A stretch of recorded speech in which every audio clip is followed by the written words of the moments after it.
Welcome to the Voices of War, a podcast with a simple vision to bring to life the true costs of war through the voices of those who've lived it. I'm your host Maz, and I hope you enjoy this episode.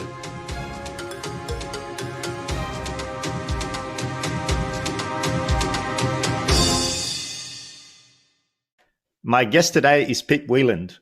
She commissioned into the Australian Army's Psychology Corps in 2003, and in her career performed diverse roles across clinical, organisational, professional development, research, and staff positions. She has deployed to the Solomon Islands, Iraq, and to Afghanistan on 2 occasions. Whilst deployed to Afghanistan, she was the lead in the critical incident response to Australian Army soldiers killed in action. She ended her military career in 2020 as the commanding officer of the 1st Psychology Unit. Pip was also awarded a Conspicuous Service Cross in the 2018 Queen's Birthday Honours List for the superior management of several sensitive, high-profile matters, including the immediate psychological response to witnesses to the death of a soldier in training. Pip has a Bachelor of Arts degree with a double major in psychology, a postgraduate diploma in psychology, and a Master of Organisational Psychology with a distinction. Her thesis focused on enhancing resilience in a military training environment. In 2013, she graduated with a Master of Military Studies from the Australian National University, and also completed a postgraduate certificate in coaching psychology in 2018. Pip is passionate about evidence-based treatments and has a special interest in psychological resilience and the mental health issues associated with exposure to combat. She is now a Regional Director for Open Arms, an organisation focused on providing mental health and wellbeing support for current and ex-serving Australian Defence Force personnel and their families. Pip, thank you for joining me on the podcast. Yeah, no, thank you. Now, you have an absolutely amazing career, and just reading that bio, it's absolutely incredible how much experience you have over 17 years in the Army. Before we delve into all of that experience, maybe we can start with maybe a simple question. What made you join the Army in the first place? Yeah, it's a really good question, actually. So I'm an Army brat. I'm the 4th generation of the Weilands to make Army a career. Yeah, so I grew up around the military, and there was lots of really positive things about that. It's a very supportive environment. But I also grew up seeing what the impacts of mental health are on families and friends when it's not addressed or managed. So I was very passionate about joining the military, but specifically as a psychologist, to see if there's more that we could be doing while people are current serving, to have a good impact on them, but also for family and friends. Right. Okay. So what obviously stands out there is you growing up, you've seen the impact of military service on families. Do you mean your own family? Yeah, that's right. My father was a career Army officer, and so was his father and his father's father. Yeah, and I was quite lucky when I did join. There were they just introduced a lot of very positive screening tools, for example, and a new regime of how to support current serving with their mental health issues. So as I joined in 2003, they'd introduced the psychological screening system, so where everyone that deploys gets the opportunity to speak to a psych or a psychological examiner before they return home. So it was a very rewarding period to start. Yeah, absolutely. And I guess it was 2003, right? So this was really the beginning of, or after the first few years of the Australian Army becoming deployable again and operational after what was commonly referred to as a peacetime army. So was that really then the reason for psychology? Had you had an interest in psychology previously, or was it driven by the fact that you've seen the impact on your own family by service life? I think I've always been interested in human behaviour and why we do certain things. As I was going through university, I was a bartender, and I joke and say, look, the real psychologists out in society tend to be our bartenders, our hairdressers, and our taxi drivers. So I make the joke about I wanted to be a psychologist because I'll get paid more than minimum wage for discussing people's issues with them. Yeah, of course. Yeah. Well, you cut your teeth on certainly in bartending then. You've done, so throughout your career and quite an extensive career, you've done a number of deployments to Solomon Islands, Iraq, and I think, as I read out in the bio, twice to Afghanistan. Was this all then in psychology roles? Yeah, that's right. And it was, as I said, it was a really interesting time to join in 2003 because, as you mentioned, that's when we started really getting back into deployments. And so I found within the first 18 months, I had my first deployment, and then it just carried on from then. So it was a very exciting and intense period. What was that deployment? Where to? Oh, sorry, that was to Iraq actually, and that was to do the psychological screening for a rotation over there. So for troops coming back, is it? Yeah, that's right. What does that involve? Maybe, I mean, because a lot of my listeners or our listeners will be familiar with the kind of post-operational psych and the screening process, but those who haven't served might not really understand what it is or its value. So maybe can you describe why we do it and what it involves? Yeah, sure. Yeah, so some of the listeners might remember having had an RTAPS, which is a Return to Australia psychological screening. So as before returning home, they obviously have medical checks, but what they introduced, and it was around that period of 2003, was to have a session with a psychologist or a psychological examiner, which are our psych soldiers, and filling out paperwork like a psych assessment, so answering survey. And what that's trying to do is just to screen for any problem or mental health disorder. But then it's having the opportunity to actually sit down and speak to up to an hour with a psychologist about your deployment experience. We found it very useful, not just for you trying to get that early intervention by being able to pick up perhaps problematic symptoms early, but it's also a way where people can really debrief about their deployment experience. And there's value in that, on just reflecting on what it was like before going home. And then it has two phases to it. The first one, as I said, was the RTAPS. Then there's a post-operational psych screen, the POPs. And we do that 3 to 6 months after someone's returned. And that's just to see how those symptoms are going. And everyone gets that as well, to see if they go away. And often they do, or if they're still perhaps a bit problematic and we're up to the 6-month mark, it might mean we need to get extra support for those people. Yeah, I mean, I remember distinctly going through those processes myself. What's your feel, especially, I guess, now that you're out of the Defence Force, what's your feel? How successful were those processes, I guess? I think they are very important, not just for the psychological symptoms and picking up on those. What we picked up as well were organisational factors. So there's a lot of questions there about what was the leadership and morale like, and we're able to use outcomes from that to better prepare for new operations.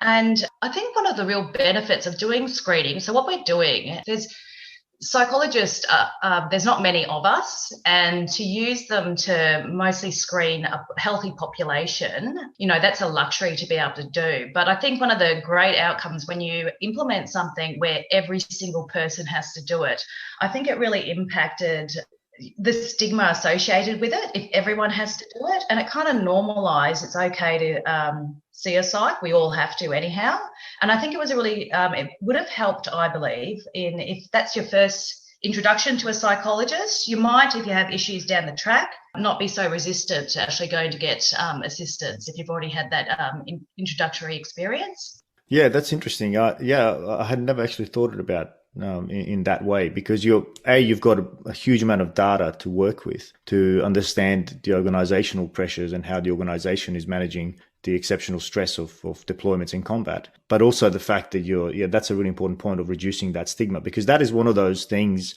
I can speak from my own personal experience, going to a psych while on deployment, as well as post-deployment or pre-deployment. There's always this kind of, what can I say? How is this going to, because we all want to go and do our job. But if there's a stigma surrounding the idea of going to speak to the psychs, because, they might hear something and, prevent you from deploying or prevent you from doing your job. And many would probably, certainly in my time that I've spoken to people, many would actually say that, yeah, it's kind of ticking a box, right? Going to see the psych, you kind of know what you need to say and what to answer. What would you say to those people? And I know it's a difficult question. Yeah, and I have been asked before. They're like, "Do soldiers actually ever speak to you?" Because of those concerns that you've just raised there.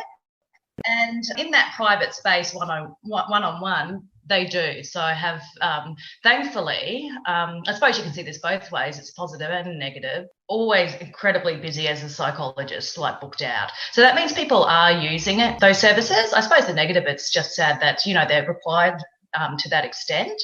But I do find that people are very open once you have that rapport and that trust.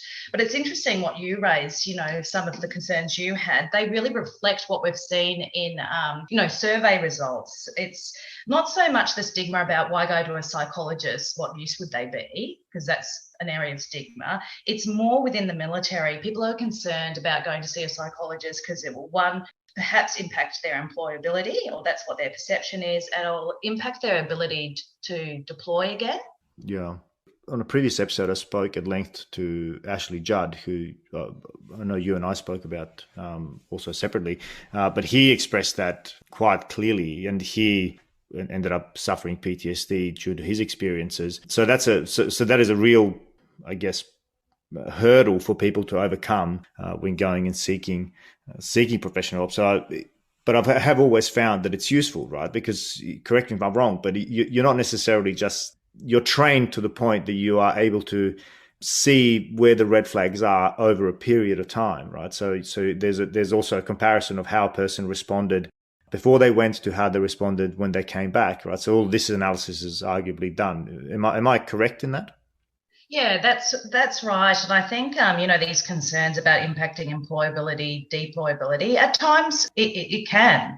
And that's protective of the individual. If they're not well, to go back into a war zone it's likely to exacerbate the symptoms. But what we do know is about 1 in 5 current serving members have experienced mental health disorder in their lifetime. And these people still deploy. It's really about getting that help, managing it, because if we didn't think that people could change or that we're able to learn skills to manage it, we wouldn't have psychology. That's what it's all about, is identifying those symptoms and getting more control over them, managing them, and then being able to continue employment and to deploy.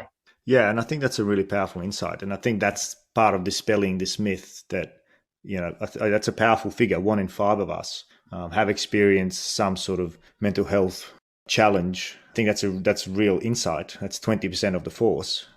But, people are still deploying. So I think if we look at mental health, and maybe that's part of the challenge, is to look at mental health as, like breaking your arm, right? Things heal. But I think we're getting better, obviously, because of all the work that people like yourself have done over the years. But we still kind of look at mental health. Oh no, I'm this is going to impact me severely. And again, just to bring Ash in again, he himself said, even though he suffered severe PTSD, ultimately after his treatment, he was again potentially deployable, even though he chose a different career path for himself from there. So yeah, those are really interesting insights. Do you have any comments on that? Yeah, I think it's that's really good to have heard from Ash Judd, because that is the case. We have that concept of resilience. So what we're not looking for is for someone to never have experienced a mental health issue. It's as we've pointed out, 1 in 5 do, but it's more about how they manage it, how they bounce back, and how they go forward. And yeah, there's many people out there that are managing mental health issues and still performing very high standard and are able to deploy. And just to echo that as well, I think it's one of the things is, as you know, I've been out of the military for nearly 7 years, and I came back in not so long ago. But now I'm finding it really, really, I was warmly surprised that people are openly saying, oh yeah, I'm in treatment for XYZ, which is really very different to when I left in 2013. Certainly, there seems to be a different vibe about this idea of actually, seeking help, that it's not something that's frowned upon. So that's certainly a very, very positive change that I've noticed in the short time that I've been back. You've had a particular experience during a tour in Afghanistan, which was critical incident response management. What happened? Can you talk about that? Yeah, I look back on that deployment in 2010 as my most rewarding experience in my military career, and one of the most rewarding experiences I've ever had, in my total. I think, and I don't think I'm alone with that. Deployment often comes up, I think, for veterans as one of those rewarding career highlights. And I think it's because it was rewarding, but it was also very challenging as well. So I went over there. I was based in Tarancot, and I was a relatively junior psychologist still. And within the first 4 weeks I was there, we unfortunately had 7 Australian soldiers killed in action. So it was straight in there, and it felt overwhelming for all of us because it was in a very short time period, and it was very interesting to see how we all reacted to this.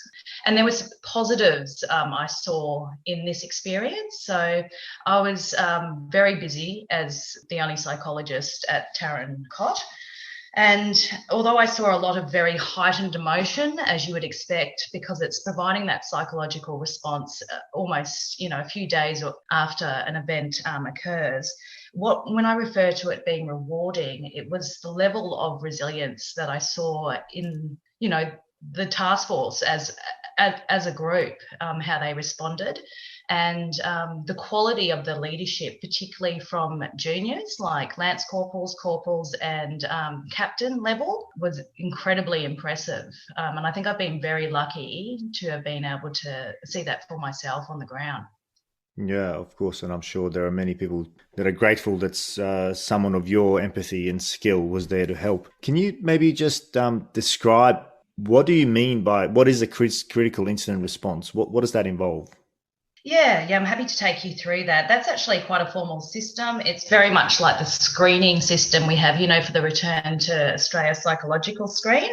But what I wanted to point out here, because I think it's important to know, and I don't think it is well known, if there is a critical incident, for example, someone is killed in combat, we actually send a psychologist forward to, close, not exactly where the event occurred, but to a forward operating base to provide that psychological assistance. And I think it's important to know for those that might be back home, like particularly parents and partners, that if something does go wrong, we send the padre, we send a psychologist forward to provide that important support. And we tend to do that a couple of days after the incident. In 2010, it was interesting to see what it's actually like providing psychological care in a war zone and in response to crisis. I've had experience, like I've been trained in things like prolonged exposure therapy for trauma, but they're not the skills that I was using in response to a crisis. Really, what it looks like on the ground, we work on what's called the PIES principle. And that's an acronym that stands for proximity. So that means that we send psychologists forward, close to the people and the actual event. I is for immediacy. So we try to do that shortly after the event. E is for expectancy. So that's based off the concept of resilience, that the majority of people will do well, and that their expectation that is once people have stabilised, they go back out and continue their job. And the S is for simplicity. And that's, as I said, you're not using those intensive psychological skills like prolonged exposure therapy. Often you're using what they refer to as mental health first aid. So it's a lot about grounding people and calming them down so that they're able to go back out and continue with their job. Right. That's really interesting. I found it interesting as well that you said you go in a couple of days after the incident. Is there a particular reason why why those couple of days we don't want a psychologist in there? Yeah, there is. So that's based on best practice. So what they've just found throughout years and lots of different incidents, that it is not helpful if the psych turns up immediately. And it's because what we know about response to trauma, that the best thing that people can do is rely on their normal coping skills. So that builds resilience as well, with people knowing that they're able to try to respond to an event themselves. That builds that confidence. But also we know the importance about social support. So people on the ground supporting their mates and getting through it that way. And really what you can see after a couple of days, when people have settled a bit and the the vast majority do over a few days. The psych will come in and just do that assessment to see, if there's anyone there with any concerning symptoms. But it's really focused on supporting those natural behaviours that we all have, how we would cope if something really bad happened, and we would be relying on leadership and our mates. Yeah, which again goes to the point that you raised about how rewarding it was to see the resilience and the leadership. And I think it also makes sense from a sense of identity perspective. I mean, you are in a very distinct in-group combat zone, and for anybody that's deployed knows how strong those bonds can be between that particular in-group. And when something like this happens, of course, it's going to be the in-group perhaps that galvanizes and becomes even stronger because of that adversity, but it's also that in-group that will validate and support and kind of reframe that particular incident with that particular unit. And I guess that kind of goes a little bit to that point of why deployments in general are rewarding, because I guess we train hard and we go out to do a job, and you're kind of out there on your own with your mates. And I can certainly think of many people that I've spoken to that would echo what you said, that deployments are generally viewed as one of our most rewarding experiences in life. And I guess it's also maybe because of a sense of purpose, that when we deploy and we have a mission and a vision that we're trying to, I guess, carry through. So that sense of purpose is perhaps also really critical, maybe also in the post-care. Well, I wonder if it is, and that's probably a question to you, is reinforcing that sense of purpose when we deploy overseas part of that recovery process, as you said, in the PIES process? Yeah, very much so. And I think that's what helps people cope as well, is those things that you're referring to, is that leadership, the mateship, all working together for a common outcome. And that's why we don't like to evacuate people out that are having a mental health response if we don't need to, because it is so important that they stay, with their unit, with their team as they're recovering, if we're able to do that. I think sense of purpose comes to the heart also to when we see people having difficulties on transition out of the military. So not just on, see a bit of this when they're returning back to Australia, and often, they get posted out elsewhere and the team breaks up and may be struggling with that sense of purpose.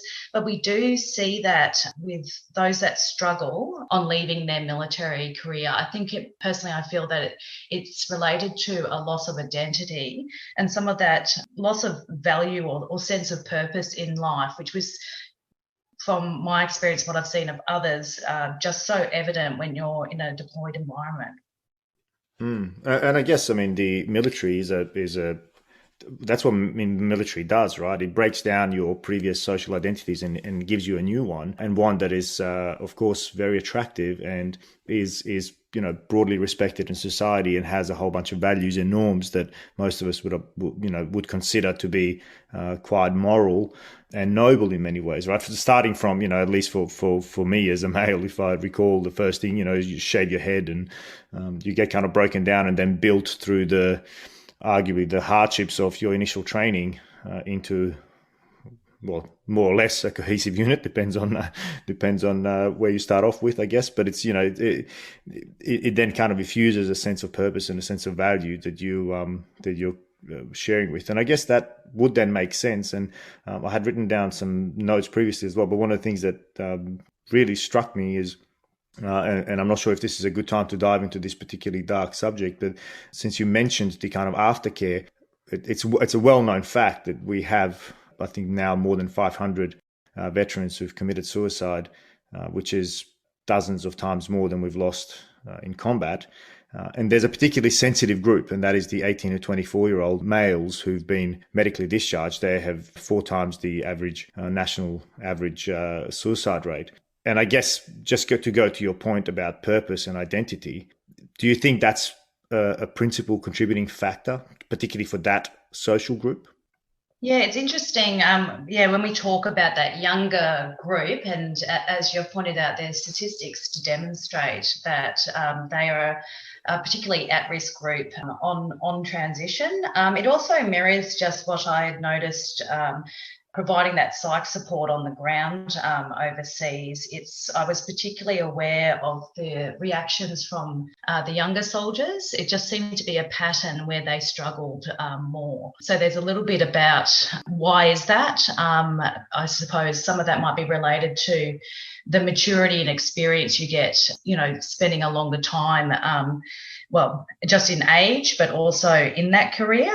And yes, you're right, on transition as well. I feel it's not just poignant for that younger age group, that many, it's about, who are they now, the identity piece, and their meaning going forward. Now that it's almost like, who's your tribe now when you leave? Who do you relate to? And I'm quite passionate about the importance of looking at these psychosocial factors on transition. It's not just about how to write a resume. There needs to be that discussion about who are you now? And they refer to it about those that tend to do better on transition look at their military experience as, a rewarding or a challenging chapter, but it's not the entire book. And who are they now? It's not your rank anymore or your PM keys number, but who is Bob, Peter or Sarah, and who are they going to be stepping forward? And they're conversations that I think we need to have more and to reflect on that. Absolutely. And I think, just listening to you, it makes absolute sense, right? I mean, we also know from an evolutionary perspective that particularly males in that age group, probably even earlier than that, have 20 times more testosterone running through their body. That we know that, and testosterone being a status-seeking hormone, we know that young males are more prone to high-risk behavior, which of course military could be classed as. They're also looking more for that tribe, that sense of belonging, that sense of identity. So when, that just resonated with me when you spoke to that, because that, of course, partially would explain, right? If you've now been through this really strong bonding experience between a social group, i.e. the military, and especially if you've then gone through some serious hardships, whether that is through just your training or even, on a deployment, and then you're medically discharged or you leave, like you said, if this is the only tribe, quote unquote, you have developed or become part of, and that's taken away from you at that rather tender formative age, it really does make sense why taking one's life seems like a way to still, I guess, that severe emotional distress that such an experience would bring. You are now in an organization that really deals with these types of challenges to help people, I guess, deal with mental health issues. How do you do it? How does one do this? So I think the organisation I'm in at the moment, so how do we overcome mental health issues? As I said in my bio, I'm very passionate about evidence-based care. And so what we know is one of the best outcomes comes from trauma-focused psychotherapy, like prolonged exposure therapy. So that's part of what we do in my organisation. But then it's also supported about just your general health and well-being. There needs to be supports also for things like the finances, relationships, families, building all that up, because we live, within a society, within a family structure, and I think it's important to be supporting all those areas as well to be able to stabilise and go forward. Right. Okay. So again, the kind of social networks support and again, a sense of purpose, income. That's maybe we'll then come back to that. Maybe I'll just backtrack to maybe illuminate some other points. But how do traumatic events develop into mental illness? So I'll respond to this kind of in layman's terms, and I might focus on... Please. Yes, and I might focus on post-traumatic stress disorder in particular. So, and relate that back to exposure to combat or war zones. So when we're under immense stress, or we feel we're in a position where our life is in danger, or that those around us, their lives are in danger, we go into survival mode. And that survival mode, you see it in all animals. It's a fight-flight response. And that kicks in so that we survive in the end. And it's very useful, incredibly adaptive when we're in that environment. What we see down the track, though, is people can return, be out of that environment now where they're not in that level of danger, and they're still showing those fight-flight responses. And they might be doing it not because in reaction to they're in a firefight. It could just be they're picking up threats in a crowded place, but they're still having that really heightened survival response to that. It's almost like the switch hasn't been turned off when they're now in a safe environment. But PTSD is not the only mental health issue people can have, having been exposed to trauma or to combat in a war zone. We also know that there's high rates of depression and anxiety. People talk about moral injury as well, and having feels of shame and guilt about actions or inaction they perceive they did or didn't do. And then there's that, which isn't often talked about, is the command guilt as well. So making a decision which you feel resulted in the death of someone, and having to reflect on that and move forward. Yeah, so I guess there's a whole span of different experiences that people might have. Are there any kind that throughout your experience, and particularly dealing with soldiers in combat, that's that conditions that are most prevalent, that due to the nature of the work, there's a standout trigger or cause or type of mental health issue? Yeah, the two ones where I see that, and I would be predicting they're going to more likely have an intense mental health response to, is, well, combat in a situation where you thought your life was in danger and those around you were in danger, actually witnessing the death of someone, and well, we can imagine the being exposed to an IED blast that resulted in death is an incredibly intense scenario, and you can imagine the amount of trauma that exposes you to. The other, and you tend to see this more with those that have been on UN missions, and this people talk about having quite strong mental health responses to being in a position where, due to the rules of engagement, you weren't able to act to save civilians. And that is more along the responses of feeling guilt for what might have been perceived by that individual as not acting, being restricted in that situation. Yeah, of course. And that, again, that intuitively makes sense. I mean, for the first one, being exposed to the sounds, the sights, the smells of exceptionally traumatic death around you would certainly have an impact. And then, of course, the the inability to do something. Would that be part of that? And I was interested to hear you mention it. Moral injury, would that be full part of moral injury, the inability to do something? Yeah, that's when I have clients that have talked about, perceiving that they have moral injury from a scenario. It tends to be those situations where something happened and they weren't in a position to act in accordance with their own values because they're restricted at the time, or it's about being exposed to things that go against your own values. And some of these might be cultural differences, for example, coping with those things. Go back to that moral injury piece as well. And we've talked about a sense of purpose when people deploy, and, we go forth with idealized versions of our contribution and what we're going over there to do. And, most of us put our hand on our heart and say that we're going over there to do good, to help people.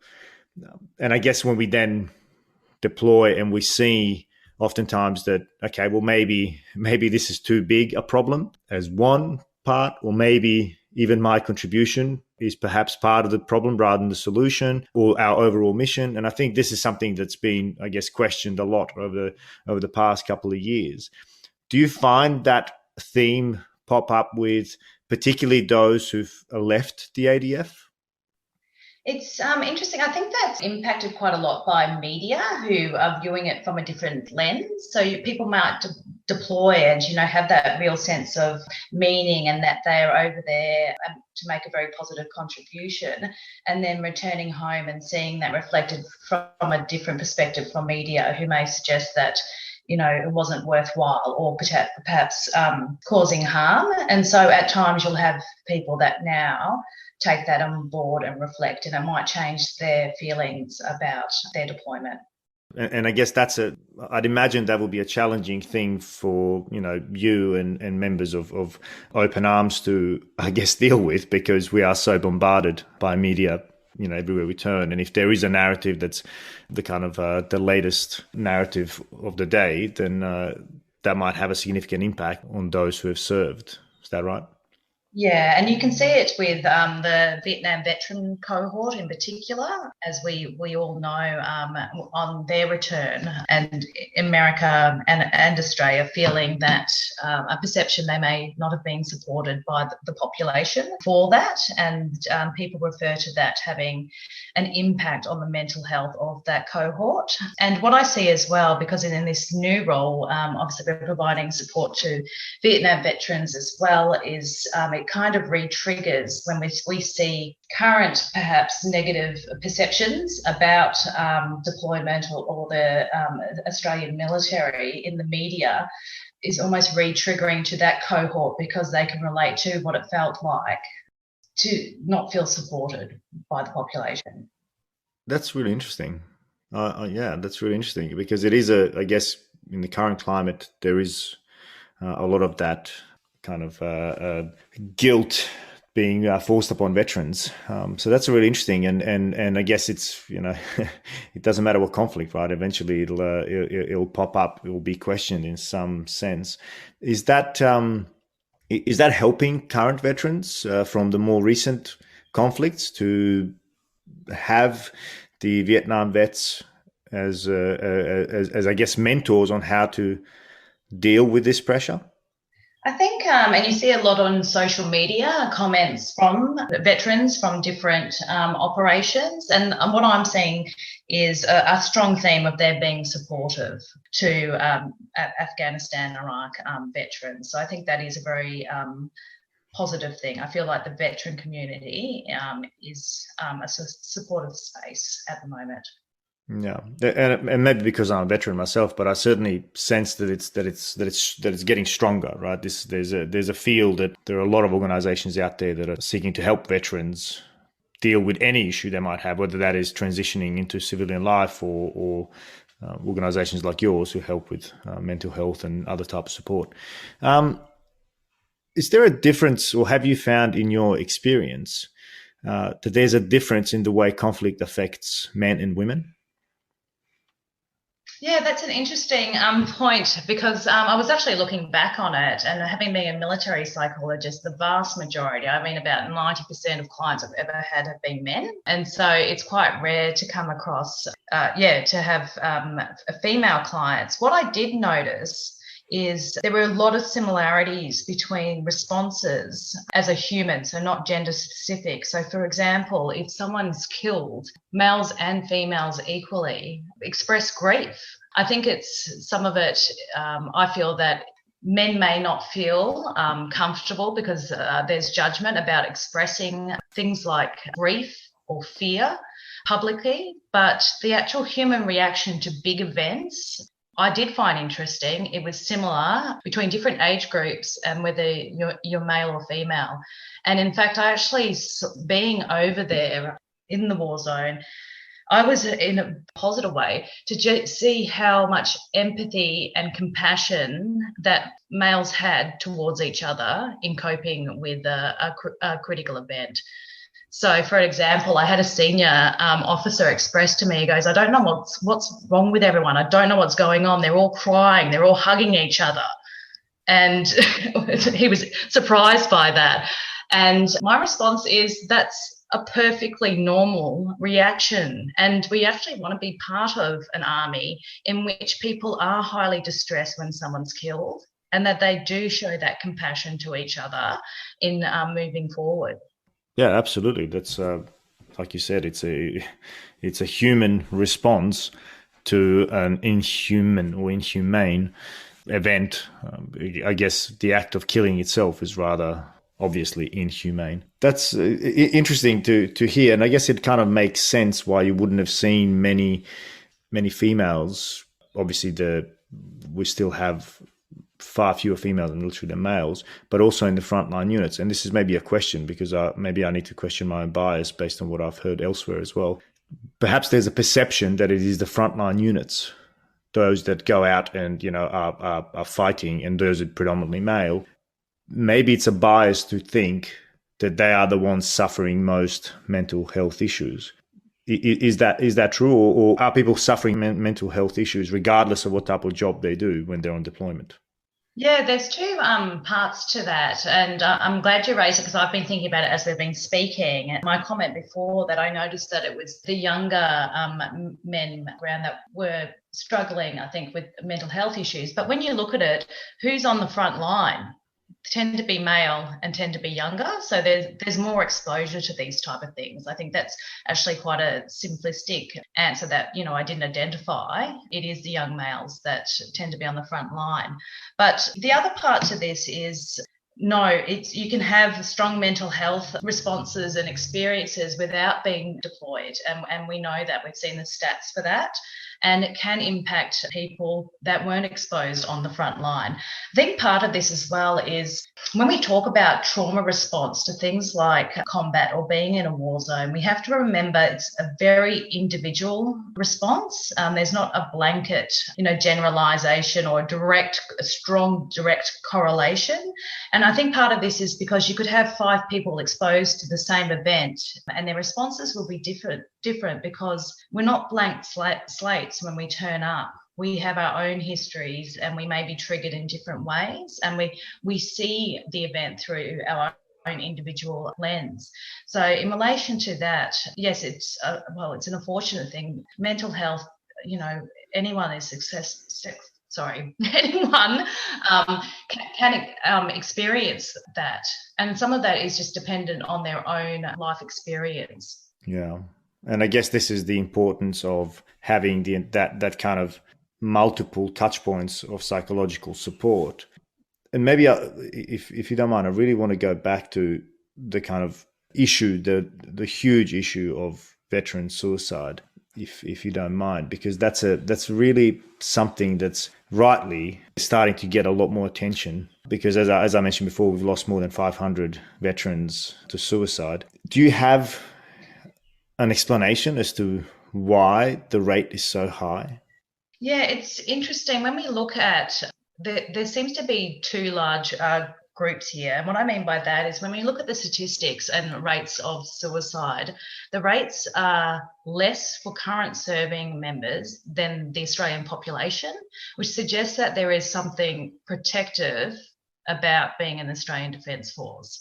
Having said that, what we know, and you've pointed it out, particularly for that younger group, it's on transition where we're seeing that much higher likelihood for things like suicide ideation and attempts for those that are ex-serving have transitioned out. And so, as you've rightly raised, why is that? Why does it increase? And I recently went to a frontline mental health conference, which involved the police, the fireys and the AMBOs. And they also, when they talk about their stats, see a spike for those that are ex-serving. Which brings me back to, I do think that when we talk about what is protective, it's about, that feeling that you're well supported, have that good social network, have good leadership, etc. There's something about transition where it's adapting actually to a new lifestyle and perhaps a new identity that, is problematic, I think, for some. Yeah.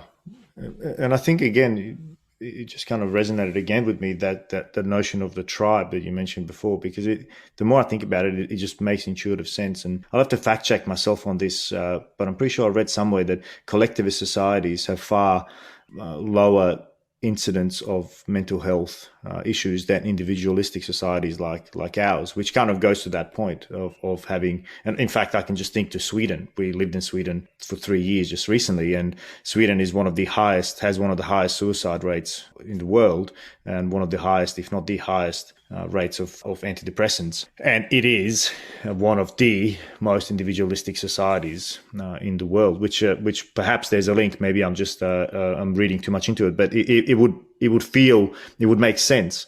And if you're saying that other services or other security services are experiencing similar issues, then there's certainly some sort of level of commonality between this idea of the tribe, and we are so tribal in the Defence Force that it would almost kind of make sense that is a key contributing factor. So maybe going off from that, what are we getting wrong then? Why are we unable as a society, as institutions, to stem this horrible reality of veteran suicides?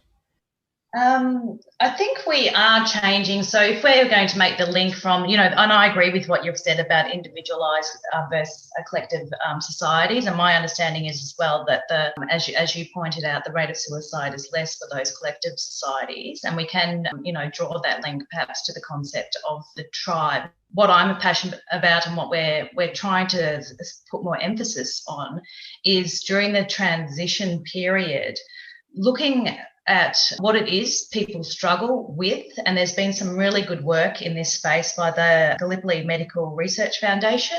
They're looking at a program called Go Beyond, and it's identifying through interview with many veterans, for those that do well on transition, what was useful for them, and for those that struggle, what is it that they're struggling with. And it's interesting that the things that they've come up with, because as a veteran who's only recently transitioned from the military, I do relate to some of these things. It's looking at what social supports do you have, and hobbies and meaning outside of your actual job, so your social connection.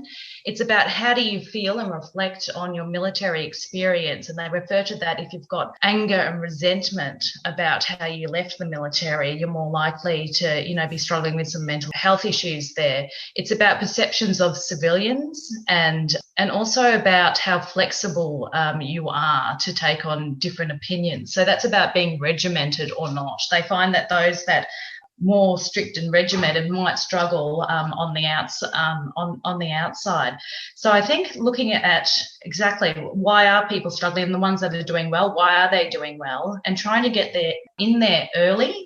We should be doing this type of stuff, having these types of conversations before people actually discharge. Yeah, I mean, especially if it's as you just pointed out, that regimentality, if that is a key factor, well, that is something that's rewarded in the military, right? So that is something that's normally associated in your mind with a positive effect, that, the more regimented, the more orderly, the more organized you are, and the more responsive you are to the institution and what it asks of you to do, then that's viewed as a positive, right? But if you then leave the military and carry that regimentality with you, again, it makes sense why it would be difficult to find ways in a world that is seemingly so disorganized, which it's obviously not, but coming from a very organized tribe, again, that tells you that at 7:30 you're doing physical training, you don't have to think about what you're going to wear, you wear the uniform, very hierarchical organization, who's who in the zoo and who you need to address in which way and all that sort of stuff. It makes absolute sense that this would be a challenge.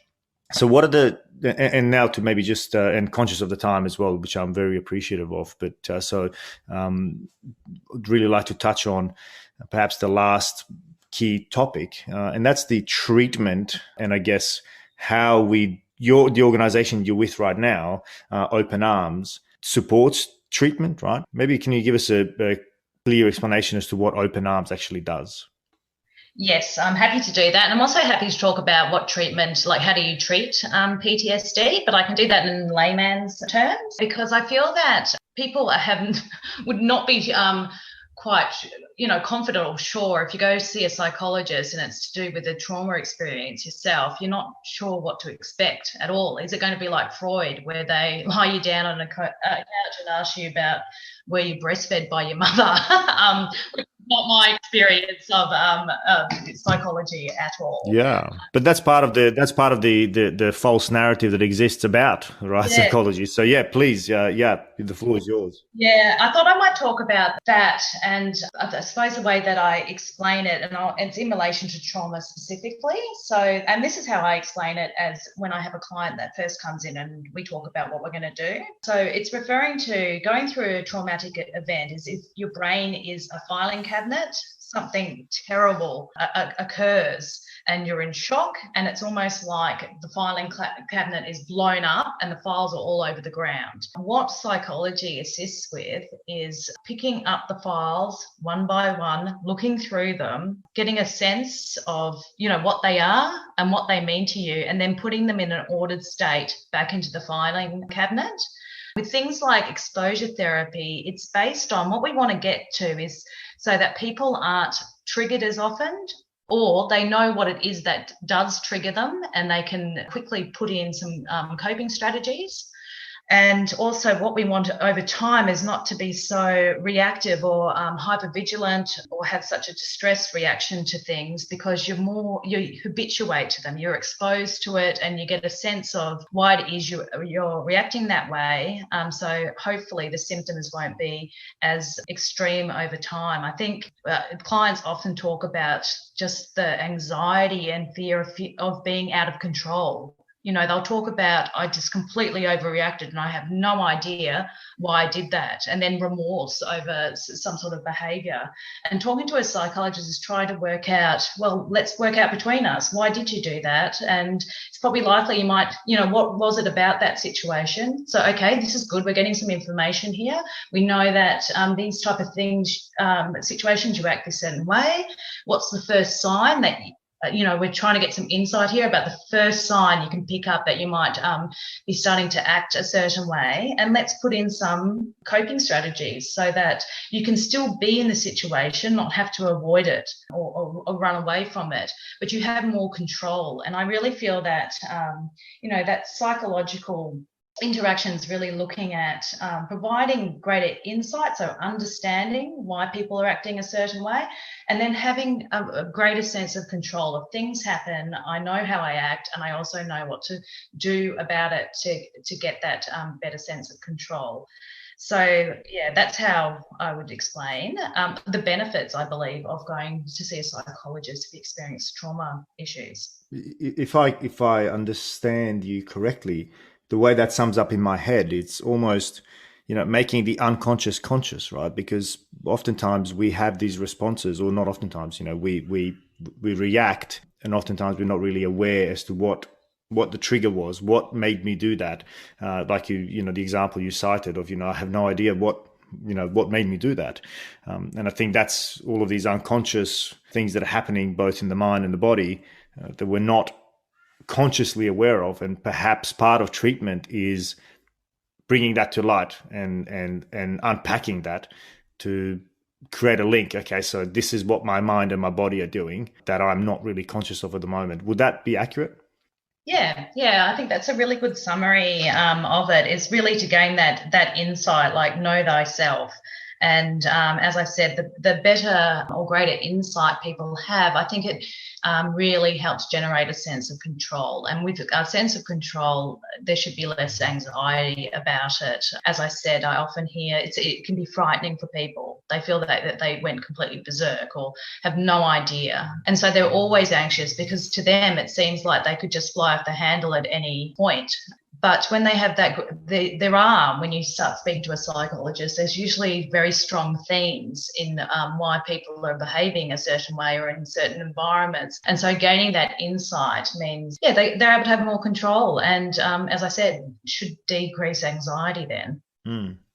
Yeah, and I guess, is that maybe why meditation as a practice has shown to be quite effective in managing anxiety and managing stress, and also to an extent, or at least some research that I've read on PTSD, because it is about that kind of the insights and understanding how the mind, the chattering mind at least, how powerful it can be when it roams freely and has the ability to impact the rest of the body, I guess. Do you have any insights on that? Yeah. I think I'm referring to as a chattering mind. A lot, and you've also referred to as things are almost very fast and automatic, and that the point is to slow it down, and instead of just saying to someone that you're feeling very sad but you have no idea, when you speak to a psychologist, we'll go slow it all down and really have a look at the self-talk, which we're not aware of every single thought we have in our head. If you slow it down and you're talking to a psychologist about it, what we often find for those that are depressed, for example, a lot of their self-talk is incredibly negative. Constantly, the chattering mind is constantly putting themselves down. And what we're trying to do is slow that down, capture those thoughts, and change them so that they're more realistic. They're not so negative and harmful to the person. And you can see with someone with anxiety, when you slow down their thoughts, a lot of them are very panicked and catastrophizing. If we're able to slow those down, capture them, and then reflect and say what's a more realistic response to this. No, that really resonates with me. I mean, as a meditator, that kind of makes sense, because the whole point of meditation is to sit back and let the chattering mind do what it needs to do without letting those thoughts take hold of you and carry you. In other words, that's negative self-talk, where you start having a go at yourself and your heart rate goes up, and next thing you know, one thing leads to another. Whereas the whole idea of meditation is to have the ability, the practice is all about sitting still and letting the mind do what it needs to do, but not getting attached to the mind. Just realizing that thoughts just arise, they come and they pass away, and they don't need to have the power over you as they have, oftentimes, particularly for any of us who are feeling any kind of stress or anxiety. So that actually really resonated with me.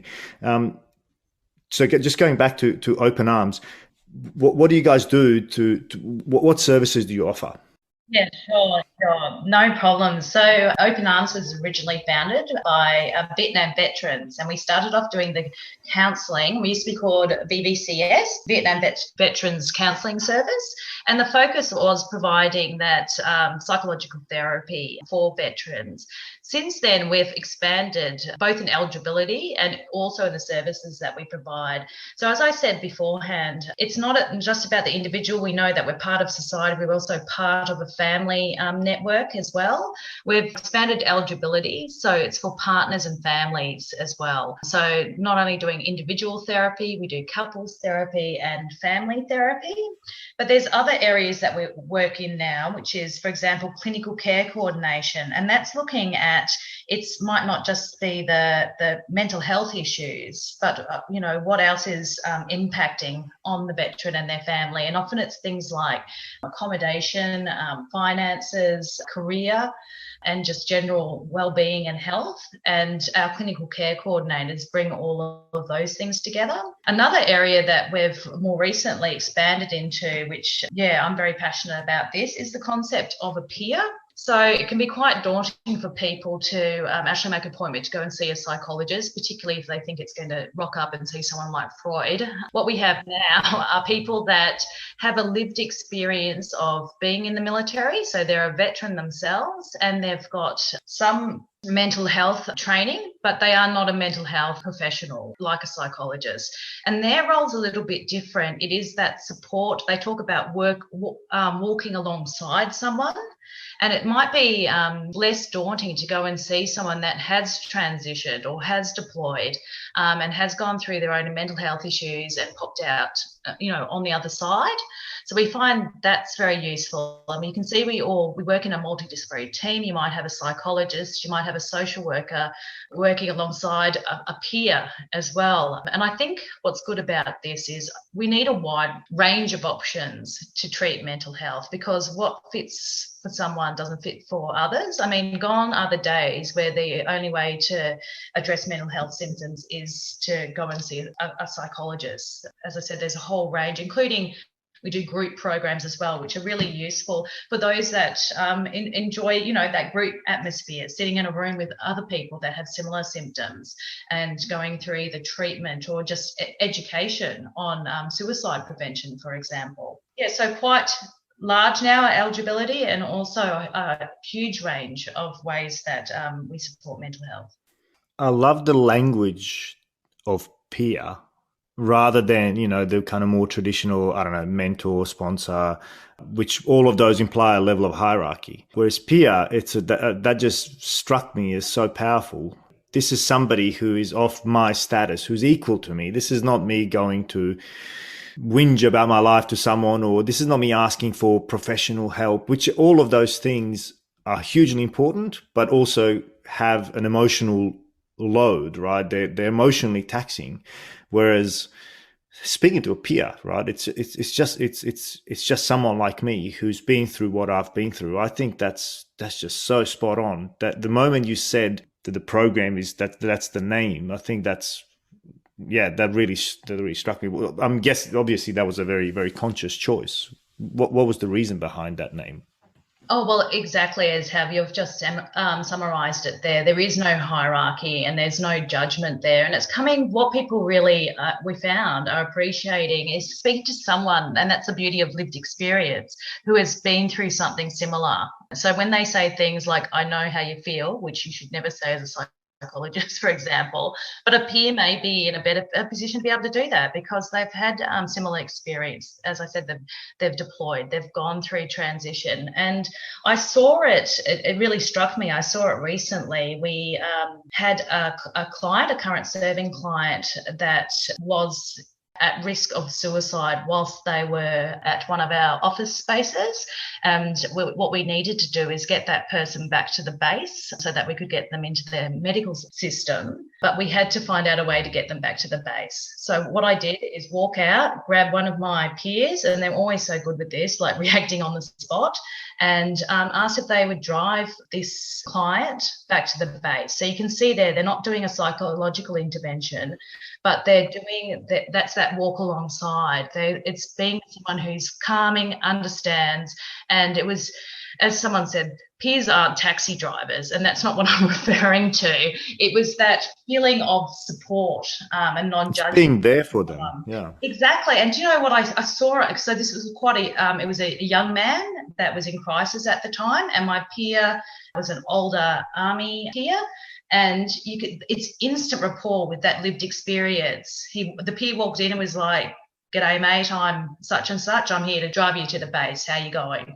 In a really relaxed manner. And even just with the age difference there was instant rapport, but it almost felt, you saw the relief on the younger man's face. It honestly felt like Dad's here to pick you up from school. It was just like the relief and instant rapport. And I think that's the beauty of the peer team. You'll even notice it, and I notice it being ex-serving. If I go to meetings and refer to the fact that I'm ex-army, there's always someone in this space that is as well, and you're almost friends immediately, or this person's going to be okay, I can trust them.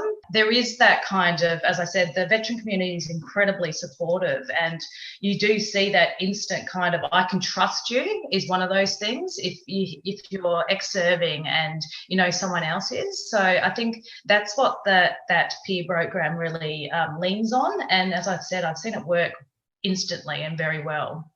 That's beautiful, Pip. That really got me, that story. That's really powerful. I think that's, again, it speaks to a lot of the themes that we've talked about, right? And again, intuitively makes sense. This person is from my tribe. They know what I can immediately identify, or they can immediately identify what I'm going through. How do you recruit people into that program, as in to be peers?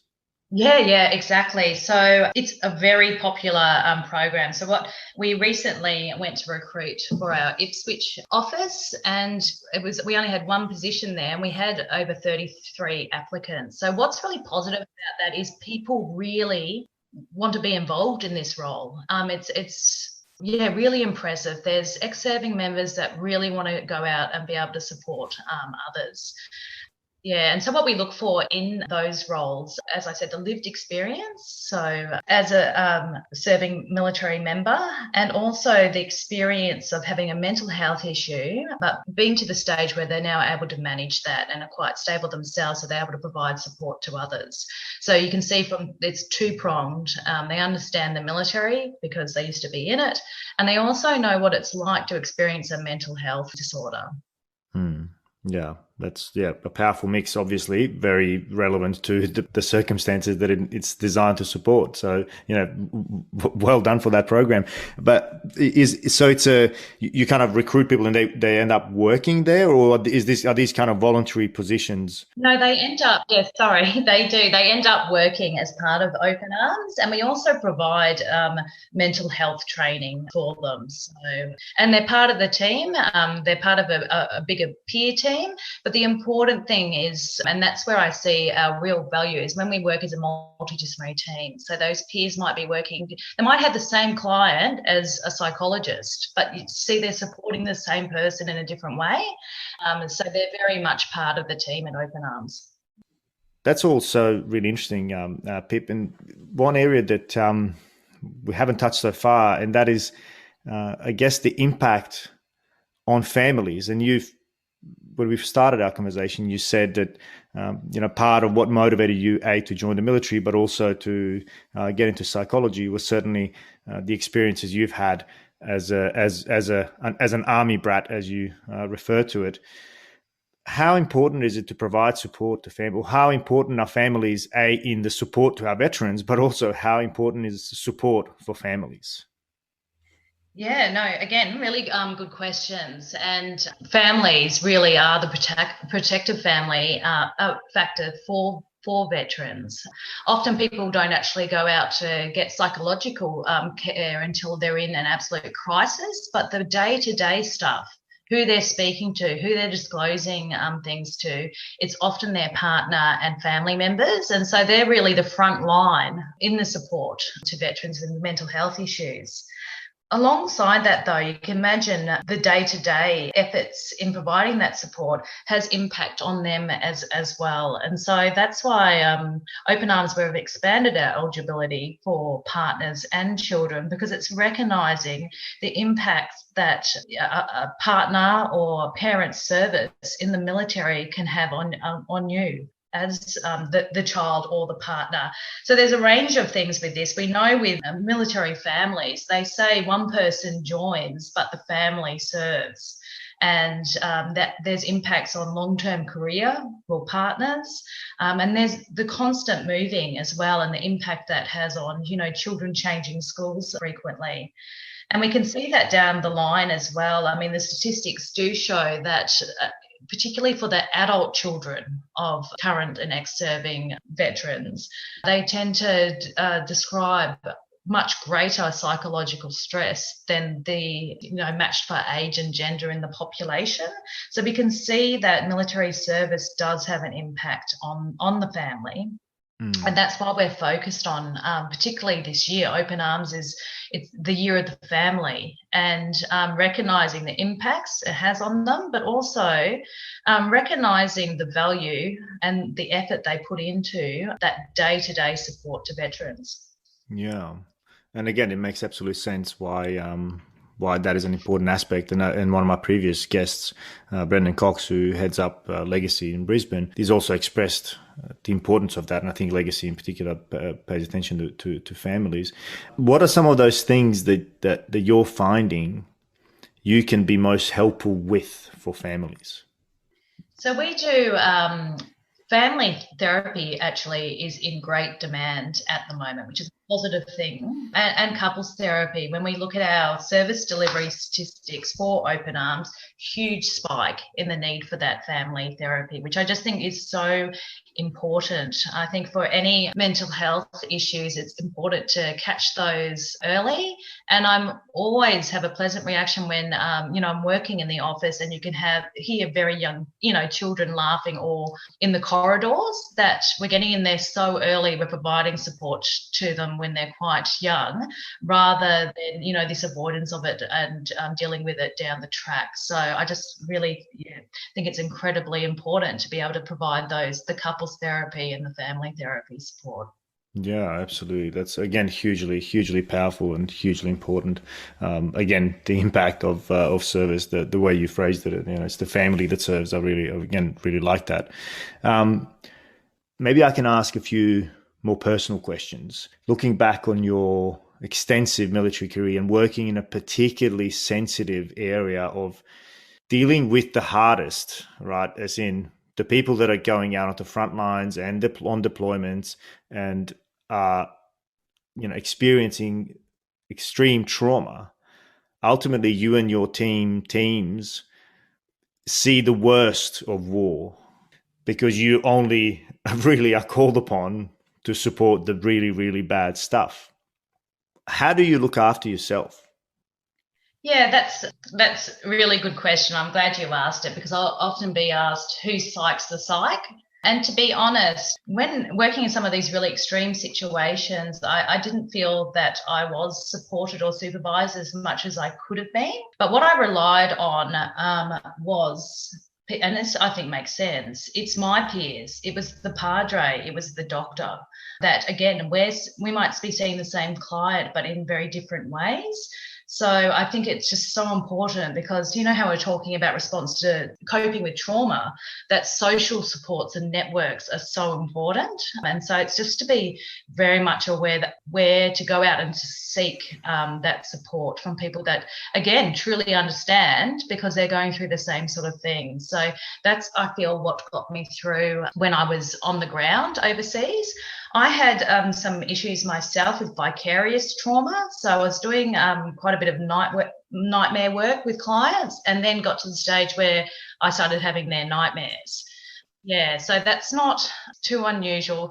You can imagine if you're doing that day in, day out, going through people's horrible nightmares, that it can stick with you as well. So I got support myself to get through that. And thankfully, that wasn't a long-term thing. I think working in this space with trauma, you've got to make sure that you're looking after yourself. And that's even that simple stuff, like you're eating well, that you're exercising regularly, and that you've got joy in your life. Something outside of what can be quite a intense and dark space.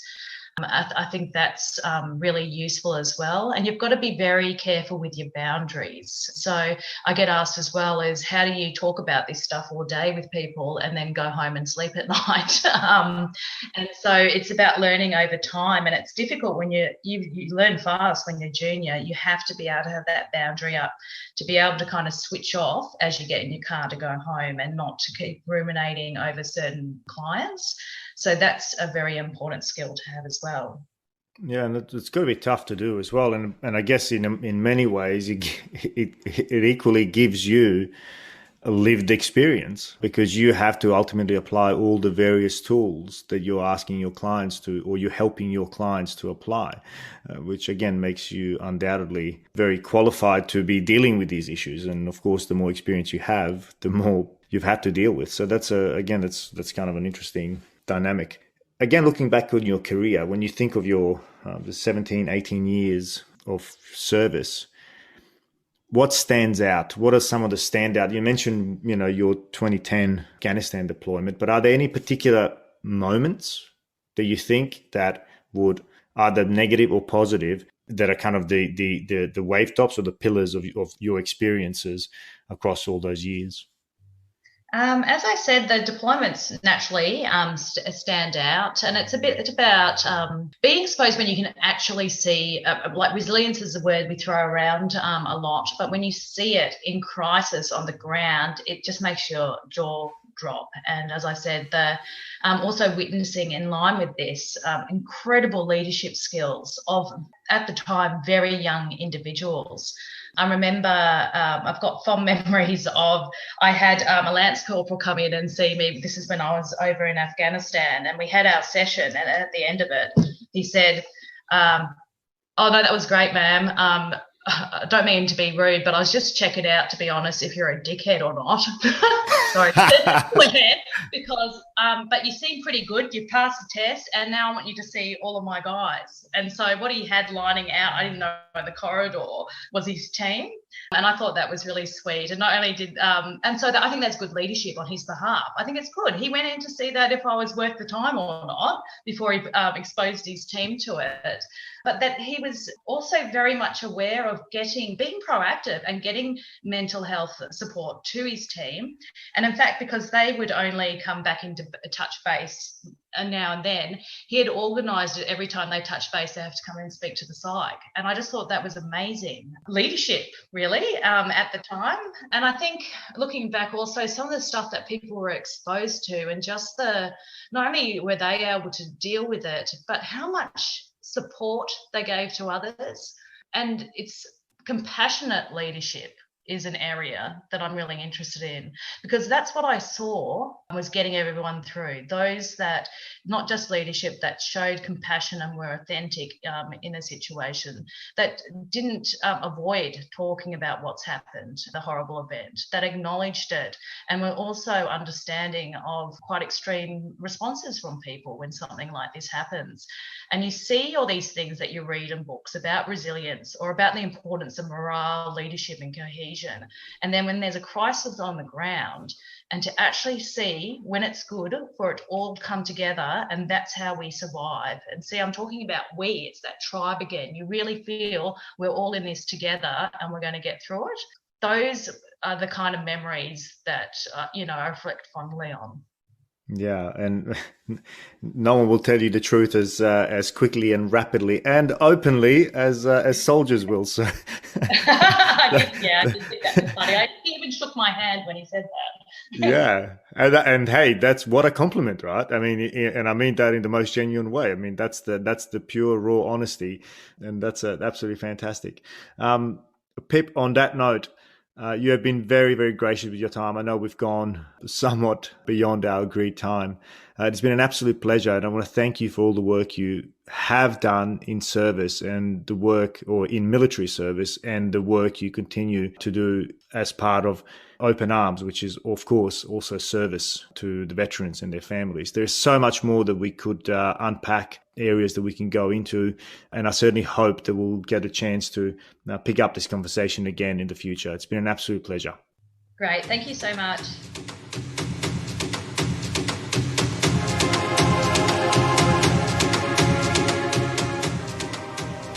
Thanks for joining us for another episode of The Voices of War. You can access all episodes on www.thevoicesofwar.com or by subscribing wherever you get your favourite podcasts. And while you're there, please give us a review, as we'd love to hear what you think. If you'd like to recommend a guest for the show, you can reach me on info@thevoicesofwar.com.